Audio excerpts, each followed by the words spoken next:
কি রে, তোর কি মনে হয় আমরা দিনে কোটি কোটি এমনি এমনি তৈরি হই? একবার বের করে দিলে আর কি বা হবে, তাই না? তোর এই ভুল ধারণা আজ আমি ভাঙছি। দাঁড়া, এদিকে তাকা। তুই যা খাস সেখান থেকে পুষ্টি নিয়ে রক্তের মাধ্যমে এই টেস্টিসে যায়, আর ব্রেনের নির্দেশে আমাদের তৈরি হওয়া শুরু হয়। বুঝলি কিছু, নাকি মাথায় গোবর ভরা?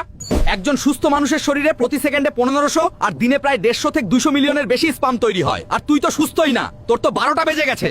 নতুনগুলো তৈরি হয়ে এই এপিডিডাইমিসে এসে ট্রেনিং নেয়। একটা ম্যাচিওর স্পাম তৈরি হতে প্রায় 64 থেকে 72 দিন সময় লাগে। এটা কি তোর হাতের মোয়া মনে হয়? দিনে তৈরি হচ্ছে 150 মিলিয়ন, আর তুই 3 বার করে বের করে ট্যাঙ্কি খালি করছিস। তোর ট্যাঙ্কি তো পুরোপুরি ফাঁকা। এর ফল কিন্তু তোকেই ভুগতে হবে, বলে দিলাম। কান খুলে শোন, এই ফালতু কাজ ছাড়তে হলে সবার আগে ওই সব আজে বাজে ভিডিও দেখা বন্ধ কর।